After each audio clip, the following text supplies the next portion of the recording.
All right, we're going to get started. In compliance with the Open Public Meetings Law, I wish to state that on February 24th, the notice of this meeting of the Upper Township Committee was posted on the official Township Bulletin Board mailed to the Cape May County Gazette, the Atlantic City Press, the Ocean City Sentinel Ledger, the Herald Times, and filed with the Township Clerk. Tonight's meeting is being video recorded up until the closed session portion of the meeting and will be available on UTTV Channel 97 and on the Upper Township website. I hereby direct that this announcement be made a part of the minutes of this meeting. I would ask all to rise for the salute to the flag. I pledge allegiance to the flag of the United States of America and to the republic for which it stands, one nation under God, indivisible, with liberty and justice for all. Barbara, would you call the roll, please? Mr. Barr, absent this evening. Mr. Coggins. Here. Mr. Corson. Present. Mr. Young is also absent. Mayor Plumbo. Here. 3 members are present. Let the record reflect that both Mr. Barr and Mr. Young were on vacation, and that's why they're not here with us this evening. But we're kind of like on bookends here, so let's see what we can do. Would someone like to make a motion on approval of the minutes from February the 13th, both the budget workshop and the regular minute meeting? I'd like to make a motion, we approve the minutes as submitted. Second. Is there any corrections, deletions, omissions that anyone's aware of? Okay. Okay, hearing none. Would you call the roll? Mr. Coggins. Yes. Mr. Corson. Yes. Mayor Plumbo. Yes. Motion is carried.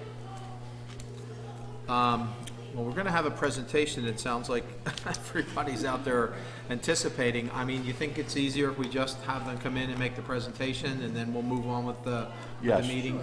So would someone want to let them know to come in? Be quieter.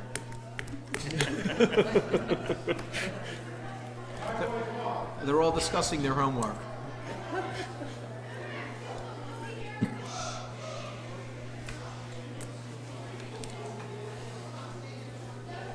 To the front.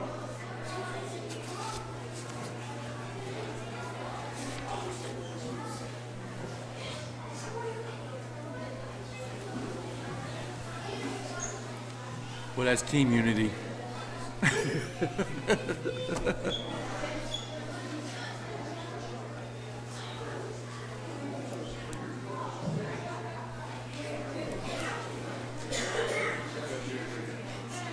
How are you?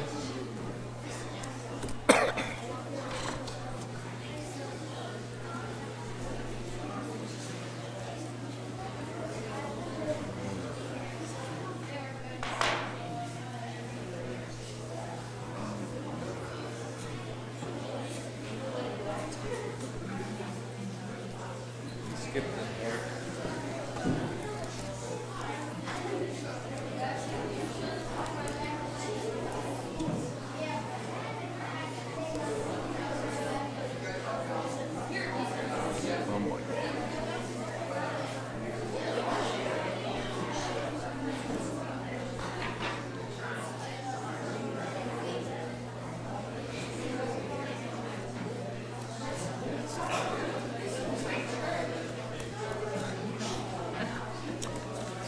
All right, so Let me go down and call the names. you want to call it? Yeah, you want to do that? Curtis, you want to help him? No.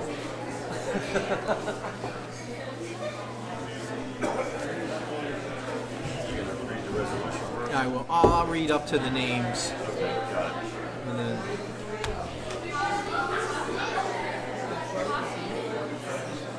You can put it right here. Put it right here. Put it right there.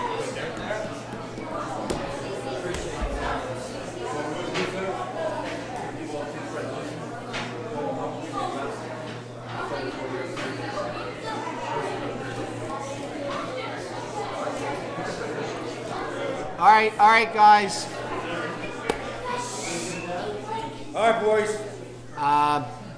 Right, so tonight we are happy to honor the junior varsity football team of Upper Township, the 2016 Cape Atlantic Junior Football League champions. We certainly like to acknowledge our individual teams that have come to a level beyond the scope of what they would normally do, meaning that they win they're champions of their division, or they win some state championships and those kind of things. So we really like to honor all of you because you are our ambassadors for the township, and you guys have been very successful with your season. So I'll read the resolution, and then when we get up to your names, Mr. Coggins will call them out, and we'll ask each one of you to come up one at a time. We'll line you up so we can get pictures and those kind of things. So whereas Upper Township Indian Junior Varsity Football Team has had an outstanding 2016 football season, becoming the 2016 Cape Atlantic Junior Football League champions. On November 26, 2016, the Indians participated in the Cape Atlantic Junior Football League Championship game held in Hamilton Township, winning the final playoff game against the Galloway Renegades with a score of 24-0. And whereas it is appropriate on behalf of the citizens of Upper Township, we recognize and congratulate the players as follows. So as Mr. Coggins calls your name up, Mr. Corson will give you your resolution, and then we'll take a picture, and then I'll finish reading the rest of the resolution after all you guys are up here. We're going to do this alphabetically, so you guys actually help us anticipate where we're going to go. Keep moving. If your jersey number is odd, we're gonna be doing it by height. David Alexander. Okay?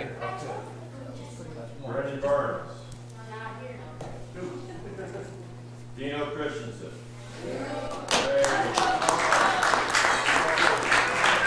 Brian Garcia. Matt Stern. Stephen Finelli Jr. Alan Fisher. Alan Batty. Ray Gosner. Luke Halberger.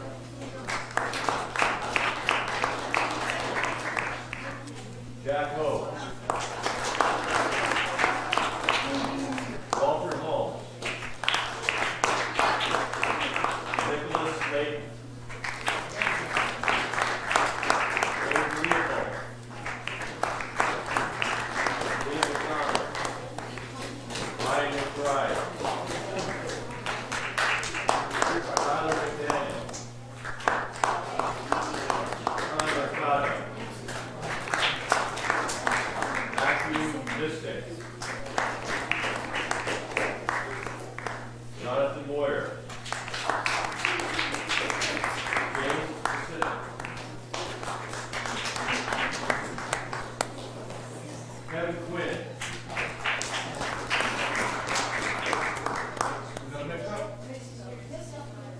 Oh, come on, guys, don't be mixing up their, Noah Quinn. Sean Reed. Anthony Reward. Paul Renner.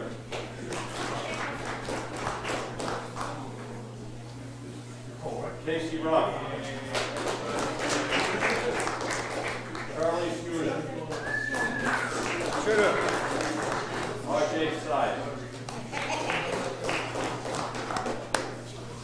Justin Seguiz. Jackson Smith. Ricky Wetzel. James Wyatt III. Bob DeWard. are they the coaches? Steve Leopold.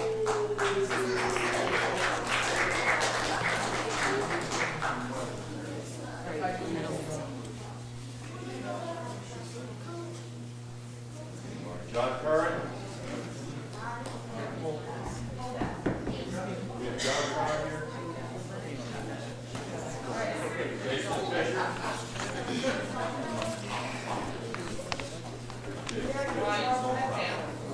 Tom Shooter. Sure. Tim McBride.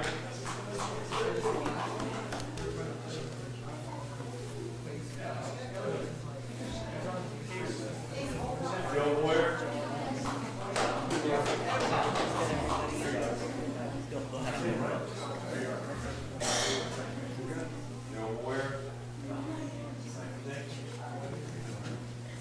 Okay, so the rest of the resolution reads, whereas we also extend this recognition and thanks to those that have generously given their personal time and service to coach this team, they being head coach Bob Damari, assistant coaches Steve Leopold, John Curran, Jason Fisher, Tom Shunta, Tim McBride, and Joe Moyer.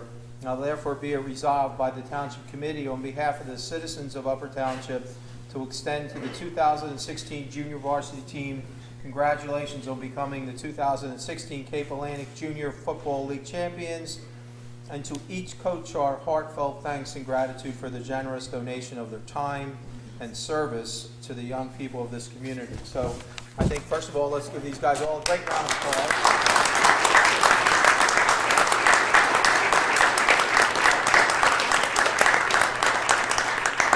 And now we're going to give the challenge to get everybody into a picture. Can we get everybody in somehow? And we don't want anybody blocked out. Make sure all your faces are there, because I don't want any moms to be mad that you're not in there. Tighten up.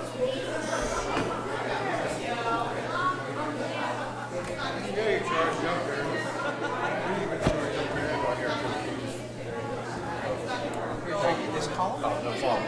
You did a good job. All right, so I also need somebody from the township. Who's got, Colin's not here, so we need a picture. All right, everybody take the picture.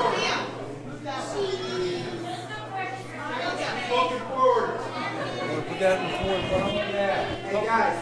Well, I don't think it'll come up, Curtis. Have the front guys hold this.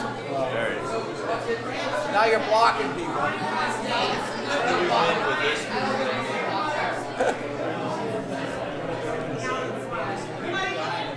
Everybody look forward.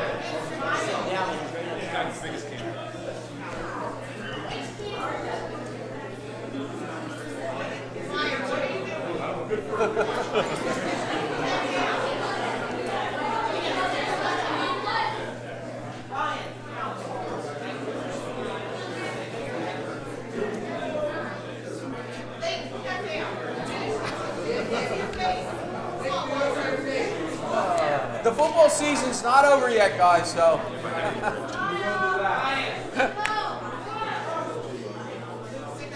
Guys, get the finger, one finger. Hold number one out.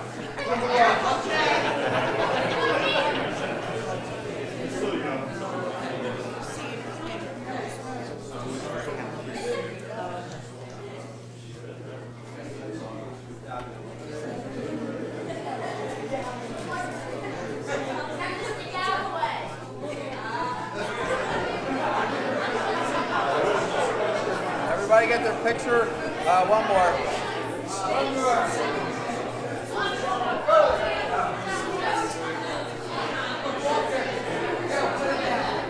Right.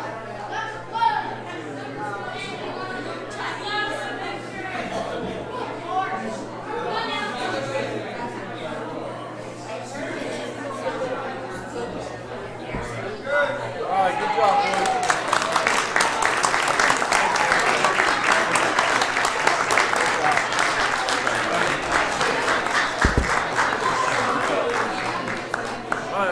Go home and do your homework. So you're all welcome to stay, but I know you all want to go home and do your homework. So.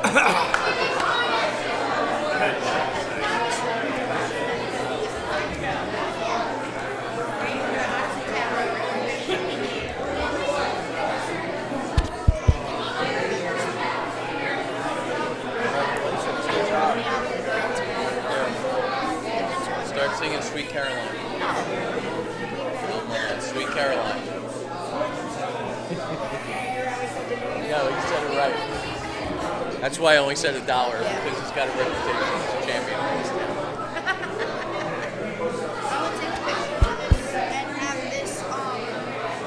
Nice time. Okay, I want this to be Good job.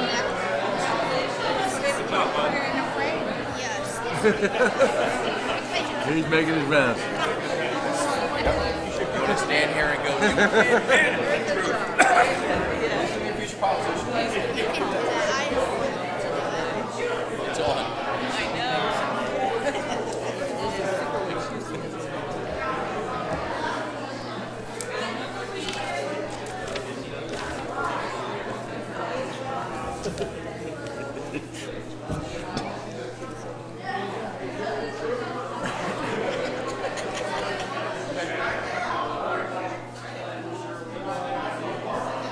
They used to do this stuff all the time, and for about 10 years they got away from doing it, which was, it's good PR. A lot of these people never see us until now.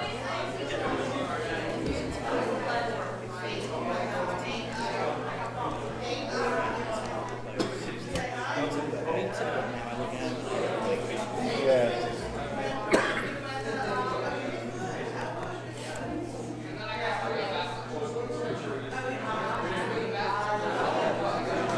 Yeah, she's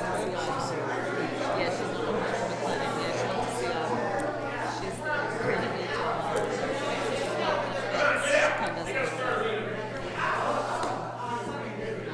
Have a good night.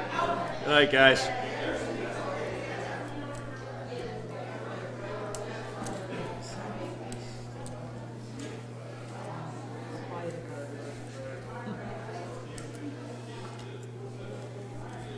All right, to quote Simon and Garfunkel, the sounds of silence, right? So we will now move on with some of the government reports. So Scott, what do you have for us this evening? Good evening, Mr. Mayor, committee members. First, I have a public service announcement. My office has been working with Atlantic City Electric and specifically Ronnie Town. They're going to be working with reliability enhancement work that will result in some temporary outages or interruptions to their service during the time periods of March 7th, 8th, and 9th. The areas that will be impacted will be the Beasley's Point area, and what we've requested from them is additional information. Actually, we just received it today. Additional information on the specifics of those outages, specifically during those 3 days, the time periods, and also the locations that would be impacted. What we're going to do, because they are kind of lengthy, we're going to place them on our Upper Township website. The specific times, for instance, outage number 1 on March 7th will be from 9 a.m. to 1 p.m. The outage number 2, March 8th, will be 9 a.m. to 1 p.m. And outage number 3 will be also 9 a.m. to 2 p.m. The times may vary a little bit. They've added some additional time just in case they run into any issues. They don't anticipate anything like that. And then the only other thing that could impact the overall those 3 days would be weather, and that may potentially postpone it if the weather is inclement. So I live at Beasley's Point. Is it each day will be out of service or just particular sections? Just for particular sections on those days, and that will all be delineated on the website. We will also be, as an additional reminder or piece of information, we'll be putting out a code red, which is our reverse 911 informational phone and text messages, emails. We'll be putting the same information out through that service as well, prior to. Just to the affected area or the whole township? We're going to do it to the affected area. Okay. The other thing I wanted to follow up with committee from our last meeting regarding the community center and some of the safety issues that were addressed regarding parking during different sporting events and other events that we potentially have at that facility.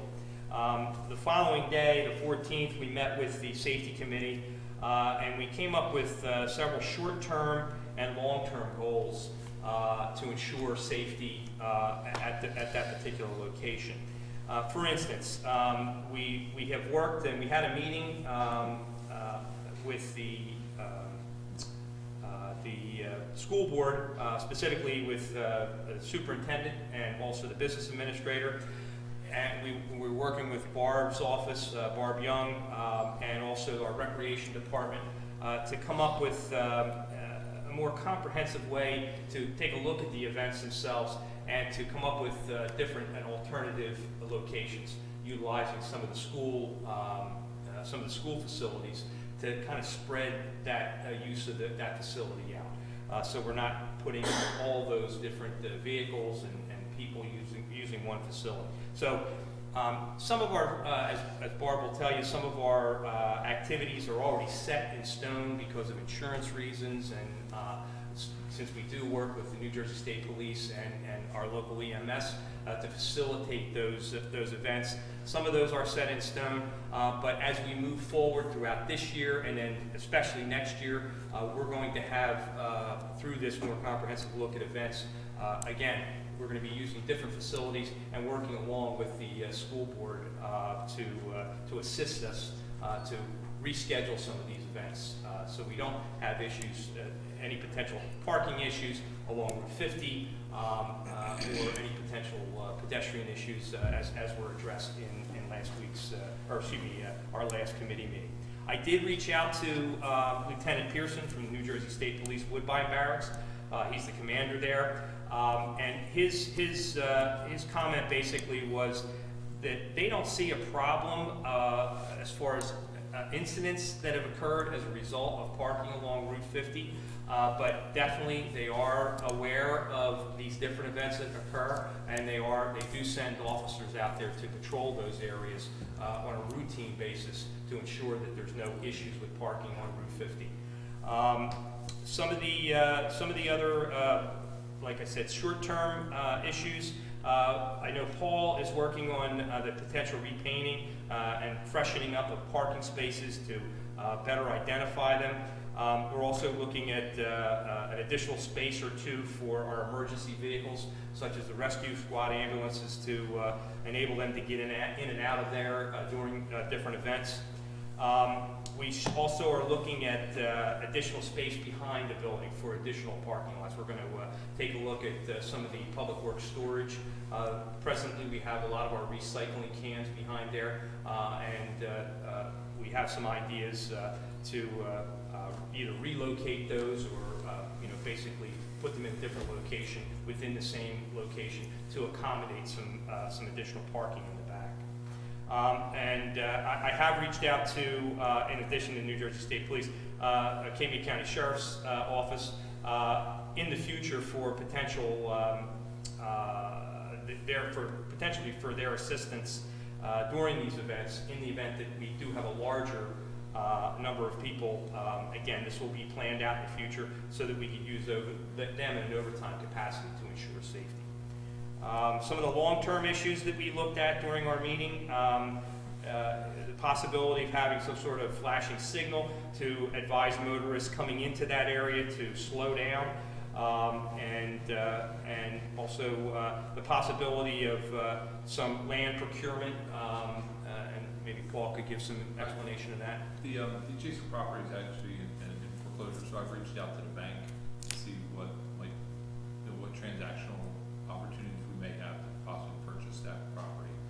So as I get more contact, they haven't returned my calls, because still weaving through the bank bureaucracy from that. But as soon as I have any more information, I'll report back to the township. Well, if we were to request a blinking light, does the state have to put that in, or can we put that in? The state would have to authorize the use of that. They're pretty reluctant about doing that. I know, not that we can't ask for one, and we'd have to do that by resolution up to the DOT, but they actually denied the Tuckahoe Volunteer Fire Company from putting out a blinking light just for when they were going to be entering and exiting their facility in Tuckahoe. So it may be, I think it's worthwhile to do, but it may fall on deaf ears. And that's another reason why we had it listed as a potential long-term project. The other one was also to allocate certain areas out front along Route 50 as no parking zones. Also would require some sort of approval. Again, I think it's just with the New Jersey State Police patrolling that area, that's the safety concern. I think we also too are entertaining some additional lighting in that area as well. So we've put the request in, and I think we've gotten a response back. So the upgraded lighting, I'll say phase one, to see how that goes. We're putting 3 lights. We're we're gonna upgrade the 3 lights that are currently out there and try to put them at a brighter illumination, and then see how they are before we, look at adding additional lighting across the street. And that already is in the works. My office has done the purchase order for that. And the last thing I have is, this morning, we received an email from Kingman County Office of Emergency Management to advise us that our emergency operating plans that we submitted going on 2 months ago, they have all been approved. So we should be receiving a letter from the state very soon confirming the same. Great. Thank you. Barbara? I just have one item this evening, sir. I'd like to request permission to attend the New Jersey Municipal Clerks Association Conference. That's to be held in Somerset, New Jersey this year. It's been moved from Atlantic City to Somerset, and it's April 25th, 27th, and 25th, 26th, and 27th, and the cost is $310 for all 3 days. Motion to approve. Second. Thank you. Mr. Coggins? Yes. Mr. Corson? Yes. Mayor Palumbo? Yes. Motion is carried. Thank you very much. That's all I have this evening, sir. Okay. Thank you. Daniel? Nothing at this time, but we have numerous items in closed session, contract negotiation, litigation, safety and security of personnel. Okay. Paul? Thank you. Just wanted to first update some of the green team actions. We have an item there on the agenda for tree handing out, but we're trying to partner with the Business Association again in doing some paper collection and also bag thing collection. So we're doing this during the month of April. I also would like to meet with Scott to talk about maybe expanding the residential paper shredding program we currently, the Public Works operates. Right now, Public Works does a collection once a month on a Tuesday or Wednesday, I forget, during the week, during business hours, but it doesn't offer any opportunity for residents in the non-peak working hours to do any residential paper shredding. So it's going to see if there might be an opportunity, whether it's once a year, maybe during Earth Day celebration or something like that, to have a weekend morning or something like that offer residents an opportunity to do some paper shredding. Well, I'll tell you, I personally used the Green Team's shredding truck. It was on a Saturday, right? And, I brought a lot of things over there, and it was accommodated. So I do agree with you that a Saturday here or there would be very convenient for, the average, homeowner that might be, 2 people working in the family and that kind of thing, so. And if the Business Association is going to continue, maybe if they're doing it in the spring, the Public Works can pick up a fall time or something like that to kind of balance out to the year. We obviously wouldn't want to try to do it during the same season, because then, it kind of defeats the purpose to make that available for the residents. And maybe we could do this with some of our events too, not necessarily the 4th of July event, but the Easter egg hunt and maybe the Fall Fest. And that was one of the other thoughts that we did have, that, if those events are in the morning, if we already have Public Works staff working that day, maybe, we can come, for 2 hours in the morning or something, have them slide down to the Public Works yards and make that open and just advertise so that, during those same community days. And that's kind of one of the opportunities that to look at. The next item, I've had a couple calls regarding once we open up this year, the boat ramp in Stratford at Bayview Drive, there is another boat ramp at Taylor Avenue that is much smaller, not really I won't say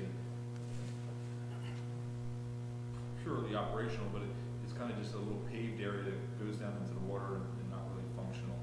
It's in a deteriorated condition. I'm going to want to reach out to the rest of the committee and find out what your opinion is on what the future for that boat ramp is. That I think some of the residents are also concerned that if we have an attendant at the Bayview Avenue ramp, that there's going to be a flock of residents that aren't going to want to pay for the ramp at Bayview, and then they're going to flood the ramp down at Taylor. One suggestion I possibly had was putting up a sign. Obviously, if we're not going to, if we're not don't maintain it any longer, put a sign up there, use at your own risk, or potentially look at possibly closing it. Why can't we just gate it and Yeah, let's not close it use off. it at all? That is the other option is, or maybe look in the future, maybe just put a, like a little fishing pier, or something, create more of a observation area at that location as opposed to making it available for launching a boat. So, Well, that idea would be nice for the future. I mean, that to me would be something we might be able to get some kind of grant for. But I think in the short term, and probably a reasonable amount, would be as the other boat ramp is completed on Bayview, down the end, that we block off, that Taylor Avenue, so it's not being used. And if we're going to explore grant money for fishing piers and street ends, we should actually look at the cul-de-sac we have on Route 9 there by the Tuckahoe Inn. From what I understand, that bridge base is ours.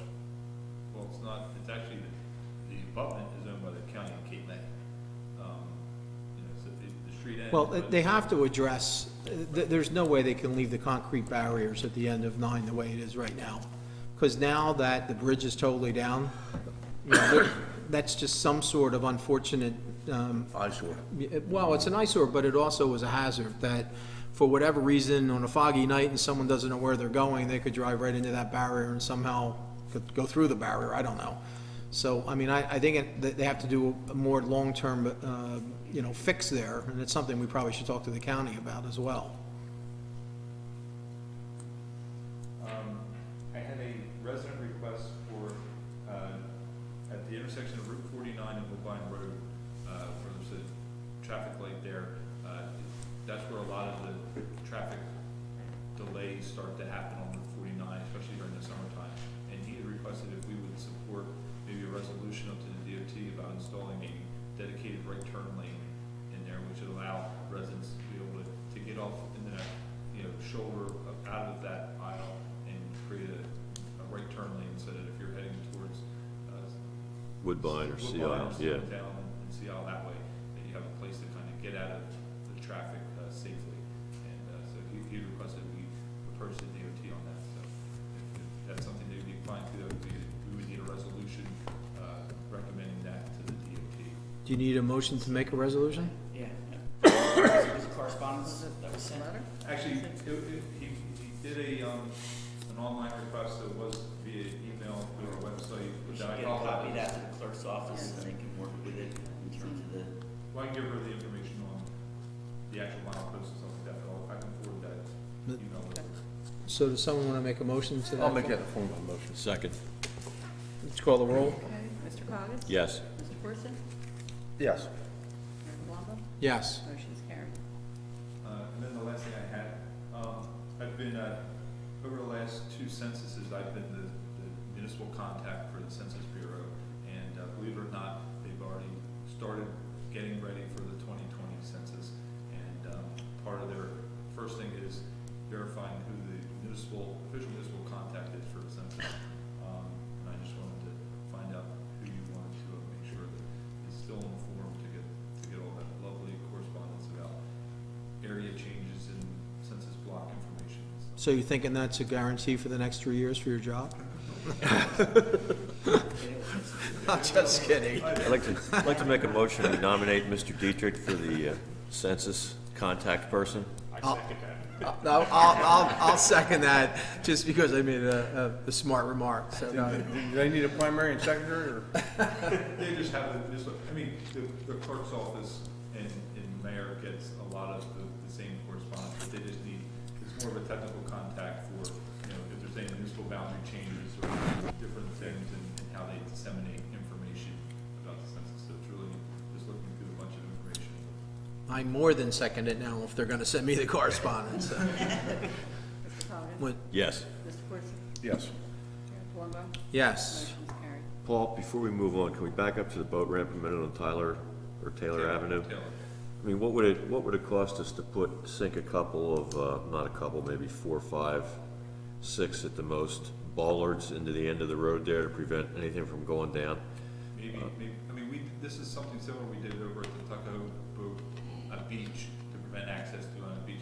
It was a smaller project, a couple $100 at most per bollard, and probably you want to put up a sign, just notifying the public that, I'll is it just a sign, just that in case people say, what happened, and they don't know, and or they try to use it, or try to come in, it's just a sign explaining it. And probably need to know, well, we probably want to know trespassing so that there wouldn't be any, Well, I mean, you still want to prevent, if somebody wanted to launch a kayak or, something, or just go down there and fish from the shore, I don't. Right, you could walk around a post in the ground. Correct, Yeah. right, so I don't think a no trespassing Okay. sign is appropriate, it's really. Boat ramp closed. Boat ramp closed, please use whatever. Correct. okay. That's all I had, thank you. Barbara? I just have one item this evening. It's time for our annual blood drive again. Actually, I think it's a biannual blood drive, but it's going to be Thursday, March 30th, from 2 to 7 at the community center. And we're looking, obviously, for donors. In the past, the committee has, as employees sign up to donate blood, the committee has allowed those employees to be put into a pool and a name picked for a day off. So if you so desire to do that again, it would be appreciated. No. Make a motion, we allow that? Second? Mr. Poggins? Yes. Mr. Horson? Yes. Mayor Colombo? Yes. Motion's carried. Thank you. Our tax assessor, Megan. You know what, and let's put that also, because it's not just for the employees, it's for It's anybody, not, right? it's for the community. So let's put that on UTTV and then on our website as well. Megan puts a lot of work into the blood drive, coordinating and getting people out, so thank you for that. She thanks you.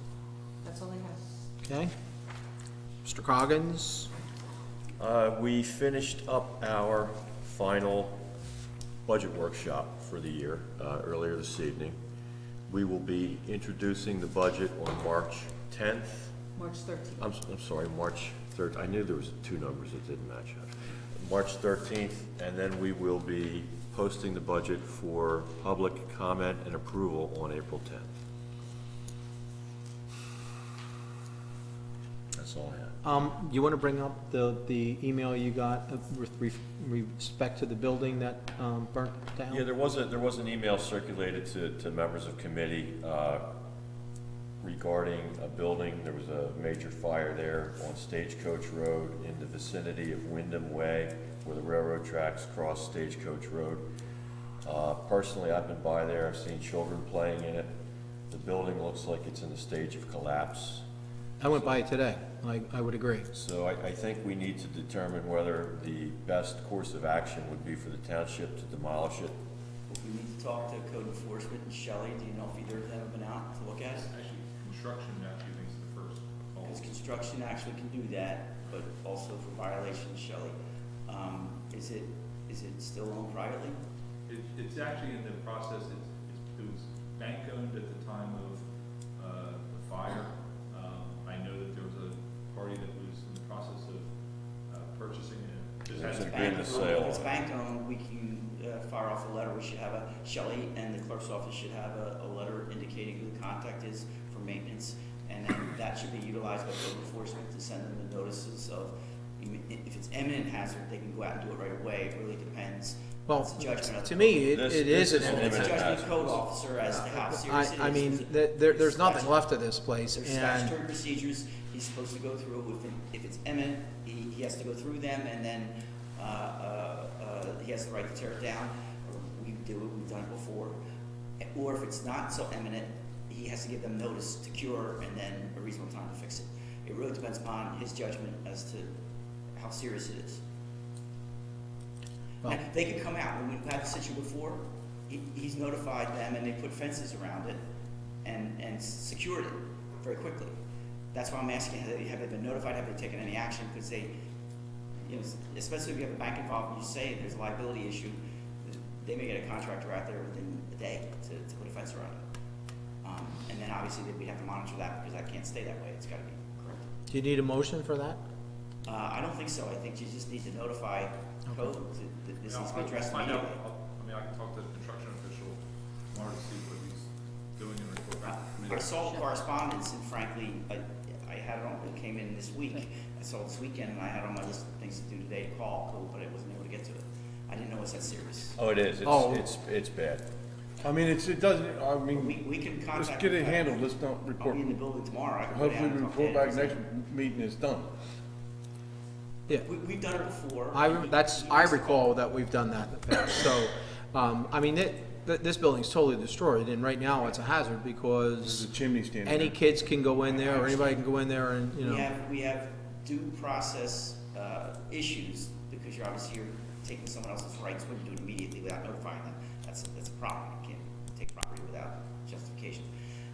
However, if it's an emergency situation, usually the fire chief during a fire will require, and code goes out and says, this has gotta be secured. I don't know whether any of that happened. I don't. Oh, it's, yeah.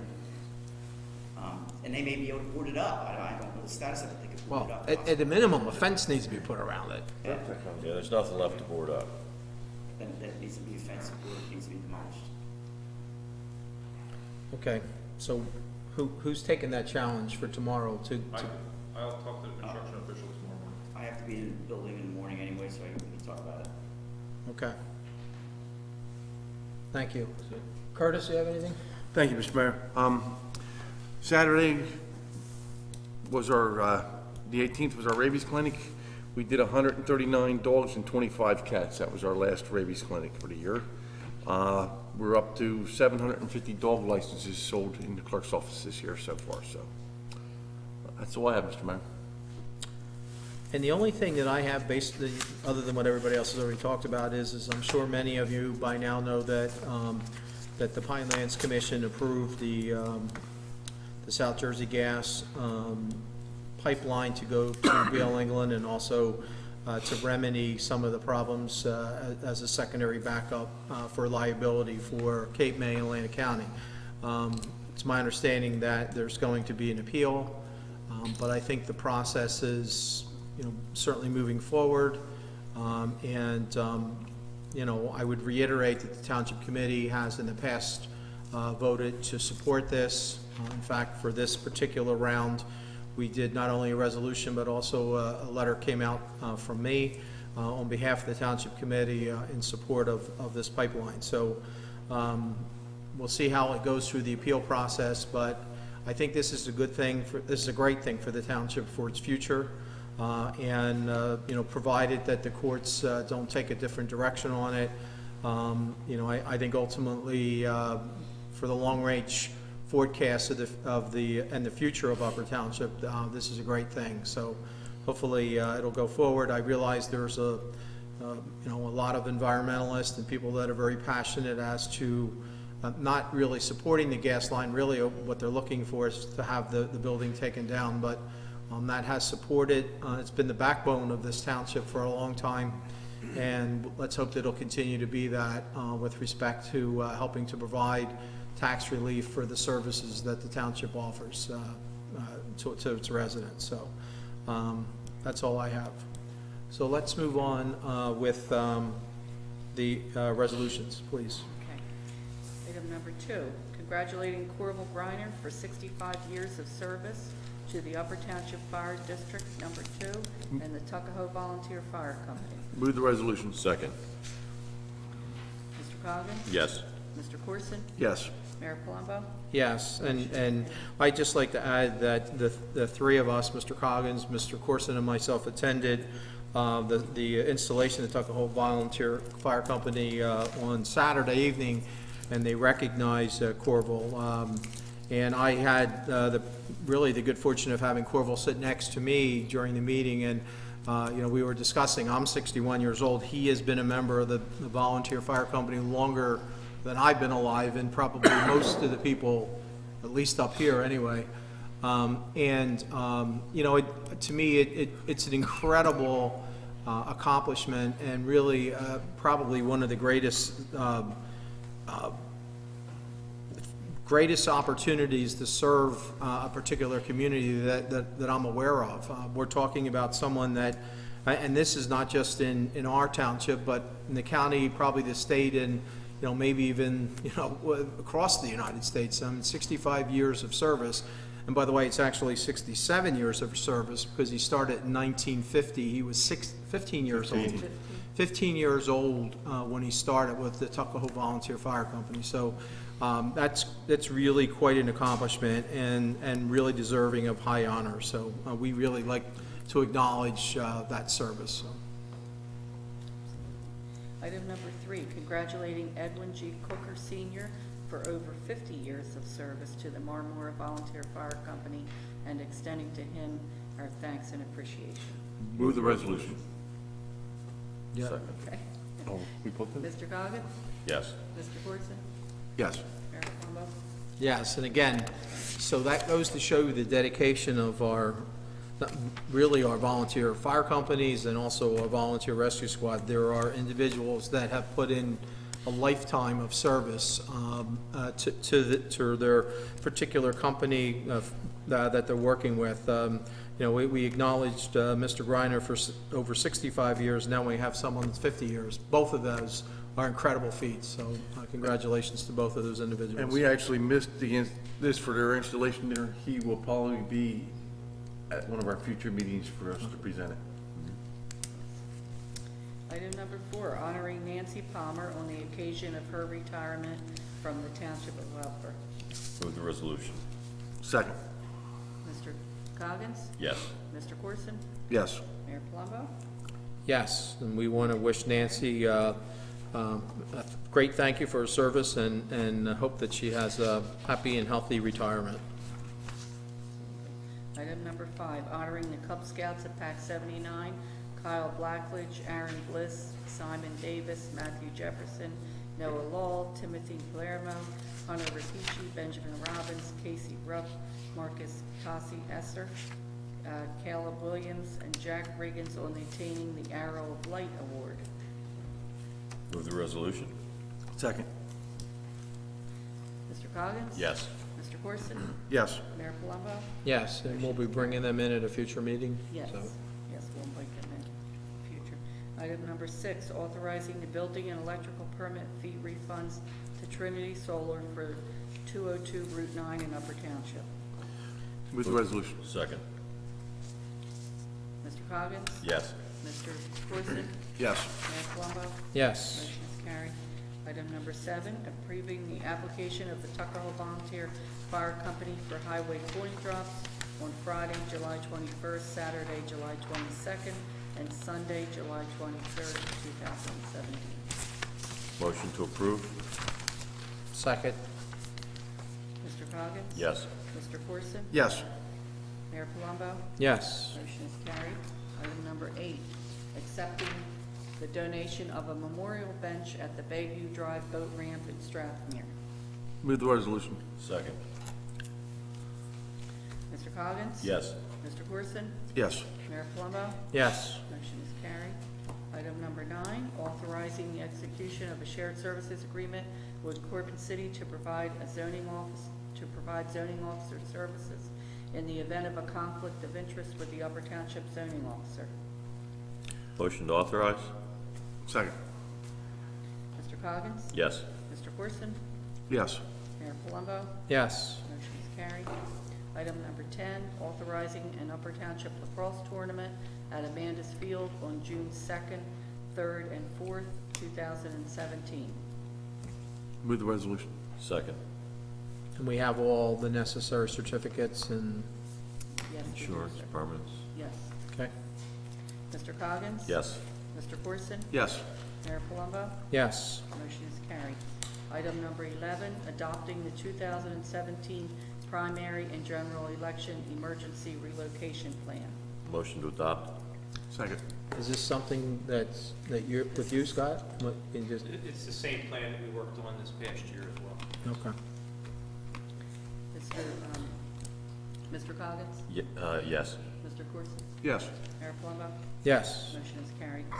Item number 12, authorizing the Township of Upper to enter into an interlocal contract for cooperative purchasing with Houston Galveston Area Council. Motion to authorize. second, Mr. Coggins? Yes. Mr. Corson? Yes. Mayor Palumbo? yes, Motion is carried. Item number 13, 2017 revised temporary budget. Motion to authorize. Second. Mr. Coggins? Yes. Mr. Corson? Yes. Mayor Palumbo? Yes. Motion is carried. Item number 14, authorizing the mayor to sign an application for insurance and group employee benefits form with AXA Equitable Life Insurance Company for employee life insurance. Motion to authorize? Second. Mr. Goggins? Yes. Mr. Forson? Yes. Mayor Palumbo? Yes. Motion is carried. Item number 15 is the public hearing. Public hearing and final adoption of ordinance number 3, 2017, and ordinance amending revised general ordinance, Chapter 2 Administrative Code of Upper Township to establish an Economic Development Advisory Commission. Okay, so unless anybody on the committee has any comments, and I know, John, you have had some meetings with Susan Adelizi Schmidt. I'll open up if there's anybody in the public that would like to comment on this ordinance. This establishes the Economic Development Advisory Committee, which basically will be looking long-range at the township, looking at our town centers, looking at opportunities to, potentially work with some developers and maybe consideration for developing some commercial ratables and things that we can utilize in the township to help defray the costs of running the township. It's something that other communities have been very successful with. And right now, we have very limited commercial properties in the township. We're not looking to make it, an advanced, commercial area where there's spot zoning for commercial properties. This commission, I envision making recommendations not only to the committee, but to the Planning and Zoning Board, and then also, to those developers that might have some interest in coming into the township and investing in the future of the township. So, would anyone like to address the Township Committee on this ordinance? Okay, let the record reflect that there was no public comment, and I'll close the public comment portion and turn it over to entertain a motion for adoption. I'd like to make a motion we adopt ordinance number 3 of 2017. Second? Let's call the roll. Mr. Goggins? Yes. Mr. Forson? Yes. Mayor Palumbo? Yes. Motion is carried. 3 in favor. Item number 16, Greater Tuckahoe Area Merchants Association request to use the community center for a craft show on November 18th, 2017. And this is one of those events that there are things that were already in motion for this to be held at the community center. And this is one of those events that is in, we have no other choice but to hold it there. The school's not available. And I will remind the committee, it was implied in the comments of our administrator earlier. The state police and EMS review the application, review any safety concerns, review whether or not there should be specific conditions imposed, traffic, things of that nature. So it's not like we're going to be doing it in a vacuum and anybody's at risk. Okay. Someone like to I'll make a motion. Second? Mr. Goggins? Yes. Mr. Forson? Yes. Mayor Palumbo? Yes. Motion is carried. Item number 17, Edward Bixby of the Steelman Town Cemetery request to purchase township-owned property, Block 11, Lot 4.04. Paul, you want to talk to us about this a little bit? Yeah, this is a unique situation. Mr. Bixby owns and operates a cemetery up in Steelmantown, and it's actually a pretty unique cemetery. It's one of the few green cemeteries actually in the state of New Jersey where it's not a traditional cemetery where there's headstones and stuff like that. They kind of go find this little spot out in the woods. It's an old pine box kind of thing, and so it's pretty green and not, the bodies don't have the chemicals in them that you have in a traditional funeral. So, it's kind of, a little walking path through the woods, and, there's kind of, buried out in the woods. There is a township-owned piece of property we actually just had gone through foreclosure, and it's one of the ones that we've just taken possession of, entitled through foreclosure.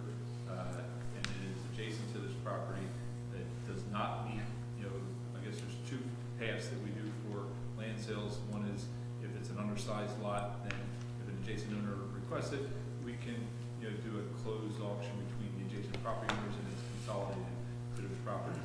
This is a conforming lot, but we typically do not sell, conforming lots for residential development. Dan and Paul and I talked about it, is assuming you wanna pursue the same objectives as you have in other land sales, even though it's unique, you would still need a minimum bid price, which we suggest that you would collect get an estimate on the cost of an appraisal, get the applicant to agree to escrow that amount of money for the appraisal and get a minimum value, and then the applicant can decide whether he wants to go forward or not. If he goes forward, then it has to be, as Paul said, a public auction to anybody that's interested. But you can put conditions on it. For example, since it's a buildable lot, and you build a house there and you never wanted houses built because of the hit to the tax base, the residential creates students, and students cost way more money than any tax revenue we're going to get from a home. You could say it will have a restriction on it that it will not be used for residential purposes. It also will require for him to use it, which I think he understands, he's going to have to get a site plan to make it part of his cemetery. And any other approvals that he may need, I think there's a cemetery board that may need to be contacted, but that's got nothing to do with us. But don't we also have to offer it to the adjacent home No, property? it will be offered to the public because it's a size under the state statute, because it's the size that can be utilized for permitted use in the zone. It's big enough. It has to go to the public because you can't sell privately that type of property. It has to be publicly bid. I mean, the problem I have with it is it's next to a cemetery, but it's only abutted the cemetery by a corner. Yeah, I mean, how are they gonna have access? Well, he's got road frontage. I haven't looked at it that way. He's also. I mean, it's- In part of his plan, there's that lot 3. Dan, Do you have that? I see, it's the four corners. Yeah, the blue part is Is what the- is R, and it's on the end, and there's like that But little that, corner. again, that would be his problem with the site plan, where someone would say, how would you get to that? How would you cross it? Now, he might get an easement, he may get whatever. Right. He's been having discussions with the property owner on lot 3, whether, he may be doing some future, process with lot 3, whether he buys lot 3 or gets an easement from lot 3. But that would, if. Because I would say that the other lot's not gonna give it, that's a DEP lot, That's a right? DP lot. They're not gonna give him an easement. So, I think a lot of it is he's trying to plan for his future, and then also, if he comes to the planning board, those are things that he'll have to address, at the planning board level. Right. If he does decide. so if this goes for public auction, no, we can stipulate that it could not be built on for residential use. That, I think, if I understand the concern of the committee, both years ago when you were there and more recently when you were not here, the biggest concern, unless obviously we wanted to use it for some public purpose, but I assume Paul would have mentioned that if there was any conceivable public purpose for us, we'll generate some income and put it back on the tax rolls with a stipulation that it may not be used for a purpose that would cost us more tax paying. such as Well, if this is residential. a buildable lot, then it has some value to it as well, so we're gonna It's have assessed to. at 42,000. But if you sell I it, just, but I if you don't, sell it with restrictions, There goes some of the value. they're. Well, it's still valuable. well, I don't for know, commercial I don't know that I purposes. would say that, because. It's up to the appraiser to figure that out. Right. You know, I mean, That's why you get a minimum bid. I'm not opposed to this, but it is also a buildable lot, and I agree that we're not looking to, build more homes and stuff, but the reality is it has value in our inventory at this point, more value than a lot of the other little lots that we have. Significant residential building lots that we could sell, we don't historically because of the Cool. negative, extremely negative consequences on our taxes. That's why I suggested the restriction if you want to do it further. I'm okay with that, but if we're gonna have an appraiser, I would hope that it would come relatively close to the assessed value at this point. They would have to go look at comparable sales. We're in a down market, to be honest with you. The problem is if we say we don't want a house built on it, we'll sell it with a deed restriction saying you can't build a house. There goes the value of the lot. It's worth something still, but it's not worth what a buildable piece of property is. Well, then you have to weigh whether or not it makes sense to sell it at this point. Is the cemetery is that a rateable? Is it a It's not a rateable, that's what I'm trying to tell you, they don't pay taxes. That's why, you know, I wanna make sure we get the value that we're looking for. Cause, you know, I mean, if they come in and say, well, because we're restricted, it's only worth like $10,000, whatever, that's it, that's all you're gonna get. The question becomes, would it ever be for us some other use? The only other use that the township would use it for would be if you wanted to build a moderate to low income. That's what I'm thinking, but, But we have multiple, I mean, we did look at this, it's not, you know, from a building standpoint, it is in the pine land, so it is gonna be, it's a little more difficult.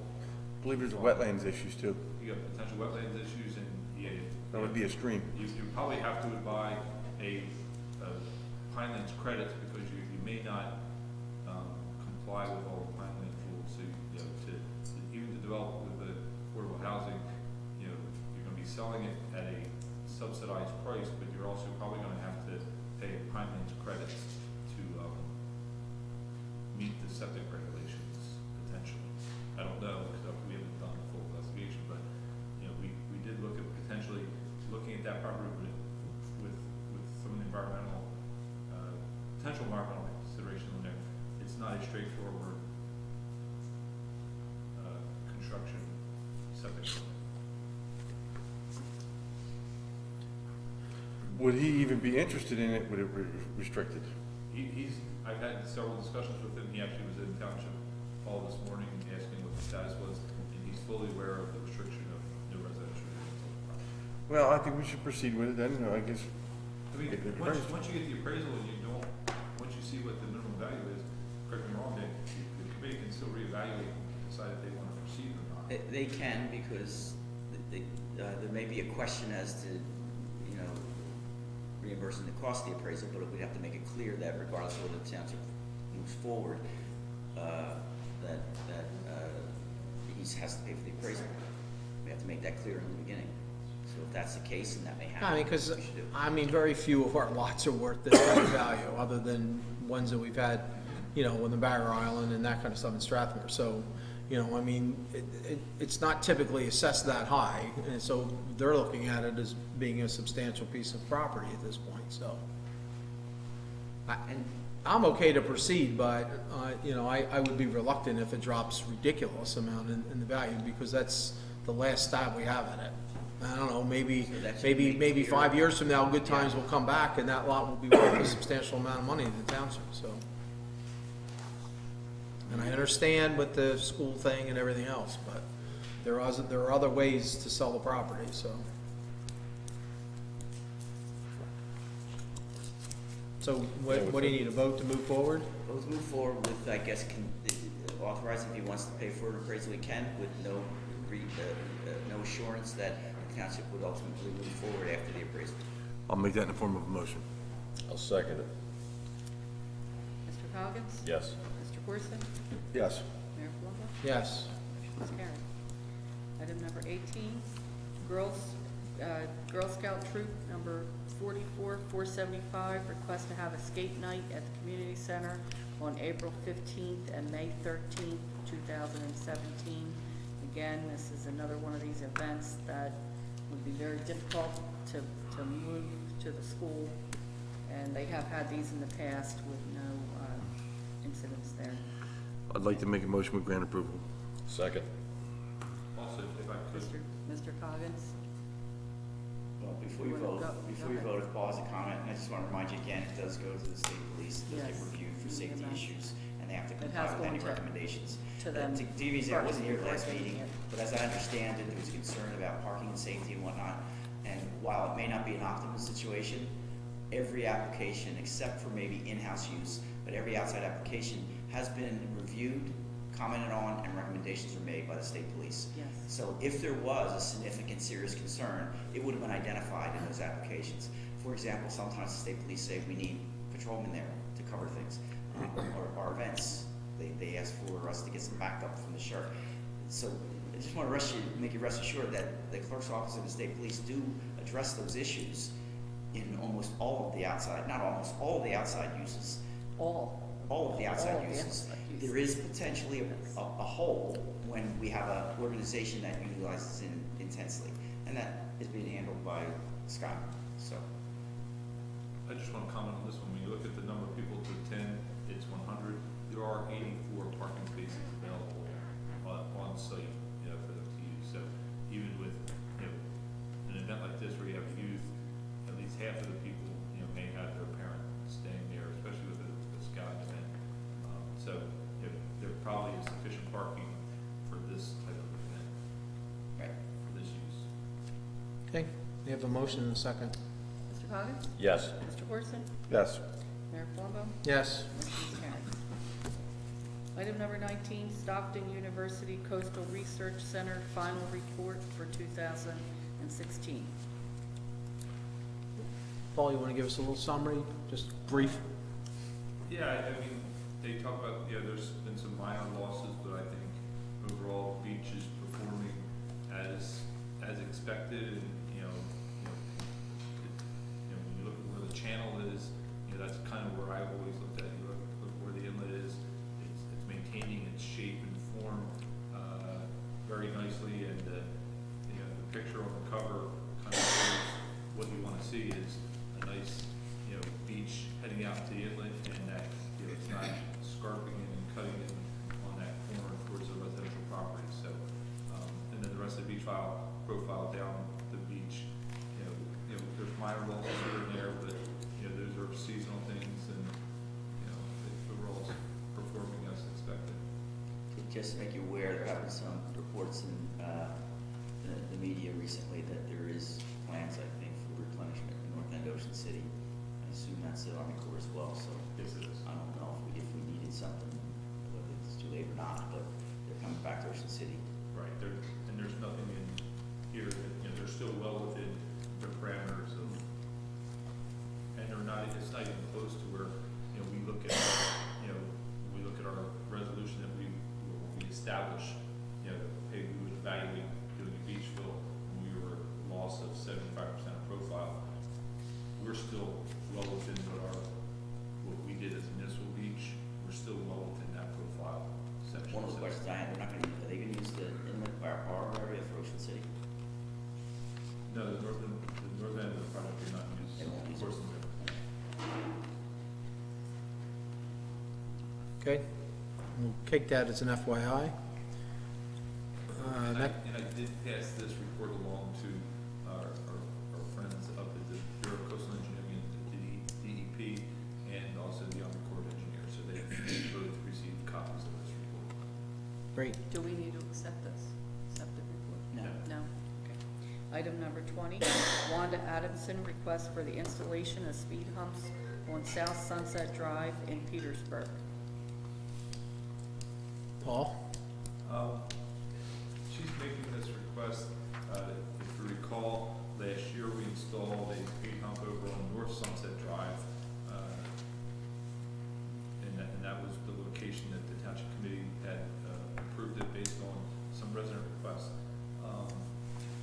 We started, I felt that because Sunset makes kind of a loop around there, if we put the speed hump on one side, I made an assumption that, excuse me, a lot of traffic would start heading over to the other side and just divert around and create speeding on the other side. So I started looking at possibly putting a speed hump over there.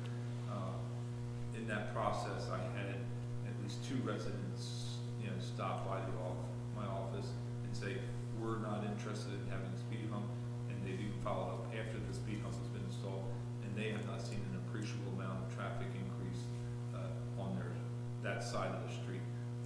So my suggestion to Wanda was to kind of pull, this is what we've asked of everybody that's come in and asked for a speed hump, is to kind of pull the neighborhood, get kind of like a feel for how the neighborhood is reacting, because some people don't like the speed humps in their area, or they don't see it's necessary, or consensus of the neighborhood. So that would be my suggestion, is to kind of pull that neighborhood, since we've got some residents asking for it, some residents, coming out and saying no. I think we should get a better feel for the consensus of the neighborhood. The part that disturbs me about the whole thing is that the speeders are a school bus and township trucks. I saw that also. When I saw that email, I did, I talked to one of the supervisors over Public Works and made them aware of that resident concern. And then I also did call the business administrator. I happened to be talking to her other business, but I made a comment to her about that speeding of the school buses, and she said that she would definitely, talk to their transportation coordinator to address that with their buses. Well, I don't know if the school buses have GPS telemetry in them, but I know that the township trucks do, so we ought to be able to pretty well tell the speeds of our vehicles going through that neighborhood. Well, I think we need to ask Lieutenant Pearson over there, wouldn't mind to put a trooper out there and actually rate our school buses and our trash truck drivers or truck drivers. I mean, that would be the ultimate solution to the problem. It might be a little easier. Yeah, to, I would like to see us address it, to and address it not, by and not, direct management supervision as opposed to asking the state police. well then, would it make sense to, so we don't want to deny the request if we're going to ask her to go out and go, so can we table this pending outcome of, her, talking to other residents and seeing if they want to put together a little petition, or at least, sign up for them to say who wants it and who doesn't? Does that make sense? I think that's a reasonable approach to this, yes. Okay. And I have a meeting tomorrow morning with Roy Schoen, Director of our Public Works, to discuss. This is one of the things we have on Okay. our list to discuss. He was off last week. So do we need a motion to table? I'll do that. Yes. Second? Mr. Coggins? Yes. Mr. Corson? Yes. Mayor Plumbo? Yes. Motion is carried. Item number 21, under discussion, the New Jersey Tree Recovery Campaign. See, the green team's getting trees, Paul. What type are they? It's a variety of things. I forget, last year we got a variety of, I think, 2 species of oak, some maple, a couple pine, and several shrub species. It was a mix. Each municipality gets a different variety mix. And I think, throughout the state, they kind of want the towns to get different mixes, because, you don't want to, just plant one type of tree, because if you have a certain insect or pest or disease that, attacks one thing, you don't want all your forests to kind of die off at one time. So we were very successful last year in passing out these trees, so I'd recommend, to sign up and do this again. The Green Team is looking to have a table at the spring fling. Okay. And so, that'll be our first initial main point to pass them out. And actually, last year when we did this, Did it get rained out or something? it was actually, we had snow. Yeah. It was April we 9th. had snow in. Was that the Easter egg hunt thing? Is that what you're talking about? It was the weekend, we actually passed it out last year, the weekend before we did the Easter, but it was that weekend. It was there April 9th. snow in April, and I thought, there is, I was debating even whether just to go out, because I figured nobody's gonna show up to buy, to pick up free seedlings in Petersburg in the snow. Well, don't you know, I show up there, and there's a line of already 10 or 15 people waiting out there by the concession stand to pick up their free tree seedlings. And I probably handed out probably close to 150 to 200 tree seedlings that day.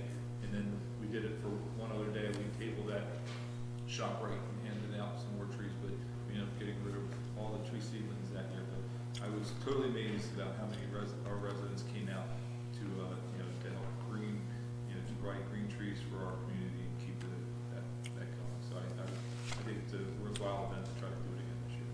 I heard this year we may be getting bamboo. Holy kid. We have an ordinance against that, sorry. All right, so you need a motion? All right. Just as a concurrence that we're participating in that program. No cost to the township, right? The only cost is to go and pick them up from the landfill and then to help pass them out. Minimal cost. Yes, no cost. I'll make the motion because no one else seems to be. Second. Thank you. Okay, Mr. Roggins? Yes. Mr. Corson? Yes. Mayor Palumbo? Yes. Motion's carried. Someone like to make a motion to pay the bills? I hereby move that all claims submitted for payment at this meeting be approved and then incorporated into the full minutes of this meeting. Second. Mr. Roggins? Yes. Mr. Corson? Yes. Mayor Palumbo? Yes. Motion's carried. There's no reports today from the municipal department, so at this time we'll open it up. Does anyone from the public like to address the township committee?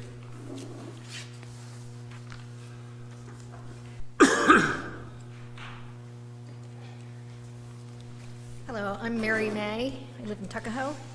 And I just wanted to ask you to please don't let the parking issue at the community center go unaddressed, because it's really an important issue for the township and for the safety of people that are crossing Route 50 to get into the events that are there. And we appreciate the use of the community center for both the quilt show that we have there in October and for the craft show, which is growing, and it's very successful. So we hope to be able to continue to have our events there. But I always worry about people crossing Route 50 in that area. Another thing Well, is just to answer that, Okay. we're trying to concurrently look at, viable options as well. So, our first step is to address the lighting, or try and help with the lighting. We're working with, the state troopers and law enforcement, and, Paul had talked about an adjoining lot. So we're in the process of trying to do it, but we don't want to just shut down, the opportunity to be used, and, and while we're in that process. So. right. And then Mr. Dietrich also told me tonight that there's a possibility that they can open the fence behind the building so that the people that are volunteering or working there can alleviate some of the parking problem there. Another issue is this past year when we asked our vendors to park along Deerfield Trail, and someone had an issue with that we didn't ask permission to park there. I believe it's a public street and we're allowed to park there. We weren't blocking anybody's house or anything like that. There's no parking restrictions on Deerfield. Right, so I just wanted to make sure that that's not going to be an issue again. And then my third thing, and this is relatively minor, is we previously had a pedestrian crossing lane in Tuckahoe at the end of Reading Avenue over to Schoolhouse Lane, and during the repaving process, the lines disappeared. So we have the signs, but we have no lines. So it's open season on us as we're crossing the road right now. So is that, If you is could that maybe where ask the state to- Mason building is that what? I don't think that final striping has been installed yet, so I think. Okay, because it was there before they did the repaving at one point, and then when they repaved, they didn't paint it again. Haven't gotten to that part of the project. Yeah, because it's I think been, Before the project is completed, there is a crossing established, I forget exactly where right, it is. the signs are there, but, and the lines used to be there, but now they're not there anymore, so. Okay, thank you. Okay. Thanks. Anyone else?